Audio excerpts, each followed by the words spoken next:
Welcome to today's Explainer. Today we're tackling something huge. It's a silent force that literally dictates our choices and keeps our true potential completely locked away: the fear of failure. Think about a toddler who's just learning how to walk. They faceplant hundreds of times, right? Usually face first right into the carpet. But do they sit there on the rug, rub their chin, and conclude, well, perhaps walking just isn't my thing? No way. They get right back up and try again.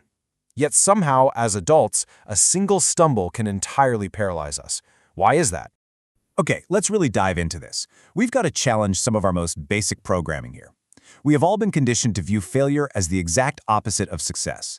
We see it as a dead end, an enemy, or like some kind of final verdict on our abilities. But what if we have it completely backward? What if failure isn't a verdict about who we are at all? Now, what's really interesting about this is the profound shift in perspective it actually demands from us. What if every single setback, every misstep, and every missed goal is simply data?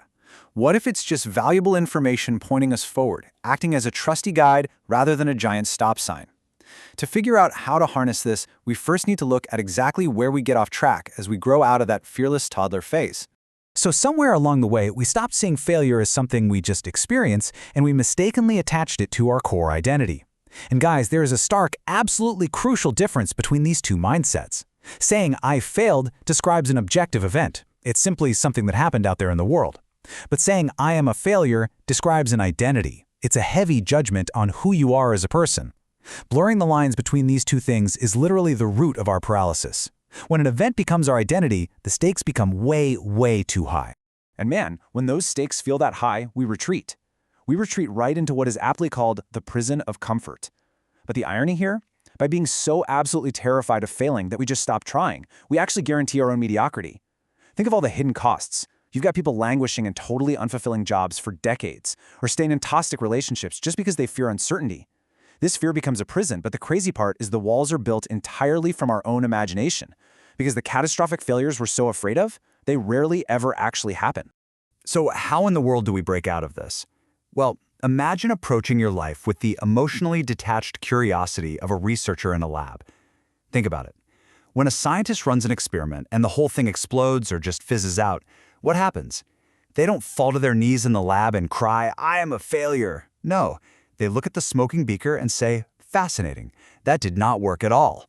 What can I learn from this?" By adopting this totally different mindset, we completely redefine the word itself. Failure is simply valuable data. It's feedback. It is literally the information directing you right towards success. Just like that scientist, when a strategy in life doesn't work out, it tells us something really vital. Maybe the timing was just off, or maybe you needed a bit more preparation. The setback actually holds the exact key required to succeed the next time around. The only question is whether we are willing to be open and learn from it. And as brilliantly illustrates that the people we revere the most in history were simply prolific data collectors. Success stories always look incredibly smooth in hindsight, right? But examine them closely and you'll see they are totally filled with setbacks. Thomas Edison didn't just try a lot. He systematically tested thousands of specific filament variations before finally finding the one that glowed. Walt Disney was actually fired from his newspaper job because his editor said he lacked imagination. Can you believe that? And Abraham Lincoln lost 8 different elections before ever reaching the White House. The difference isn't that they somehow magically avoided failure, they just treated it as data collection. Now, to understand why this mindset shift is so incredibly difficult for us, we really have to look at the internal battle going on. It's the battle between the ego and the soul. Your ego is absolutely terrified of failure. It demands certainty, it wants applause, and it wants immediate perfection. It's that little voice whispering, "Hey, if you can't be great right now, don't even try." But your deeper self, your soul, knows that growth never ever works that way. You can't learn to play a new instrument without hitting a bunch of wrong notes on day one, right? Meaningful skill demands mistakes. So how do we train our brains to actively embrace this? Well, it all comes down to the exact question you ask yourself the very minute something goes wrong. Asking, "Why did this happen to me?" is a trap, a total trap. It locks you right into victimhood and focuses entirely on the pain of the moment. But asking, "What can this teach me?" completely flips the switch in your brain. It instantly forces your mind to hunt for the lesson and to gather the data. Every single setback contains a lesson, but you have to actively go searching for it. This shift is so critical because true growth, whether we're talking personal, professional, or spiritual, is literally never a straight line. It's a mountain climb. On your way up that mountain, you're going to have some great advances, sure, But you're also going to have slips, pauses, and moments where you're just completely lost in the fog. You might commit to daily meditation and then miss a whole week. You might swear to be patient and then totally lose your temper. That doesn't mean you failed. It just means you're human and you are learning. You just have to keep climbing. Because of those inevitable slips along the way, you've got to build an ironclad habit. You must separate the outcome from your identity. You are not your mistakes. You are not your worst moment. An unsuccessful project absolutely does not make you an unsuccessful person. A bad decision doesn't make you a bad person. It just means one specific effort didn't pan out the way you wanted. Untangling your self-worth from the outcome is the very thing that frees you up to actually analyze the data and learn. Once you make that mental separation, you finally unlock the ability to act. And action is the only place courage is actually built. We have this massive misconception in our society. We think courage means not being afraid. It doesn't. Courage means taking action while your knees are literally shaking. Most people wait for their fear to completely vanish before they even start. But the reality is that confidence comes after action, not before it. Action provides the hard evidence that you can handle discomfort.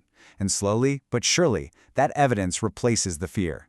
So the crucial point is that we need a strategy to put this into practice. Let's lay out a highly actionable 5-step playbook for building courage in your daily life. First, start a failure journal to track your setbacks and the exact data they provided. Second, actively celebrate the lessons learned, not just the big wins. Third, physically banish the phrase "I failed" from your vocabulary and replace it with "I learned." Fourth, focus entirely on progress. Start asking, "Am I improving?" instead of "Am I perfect?" And finally, start taking small, calculated risks every single day to break right out of that comfort zone.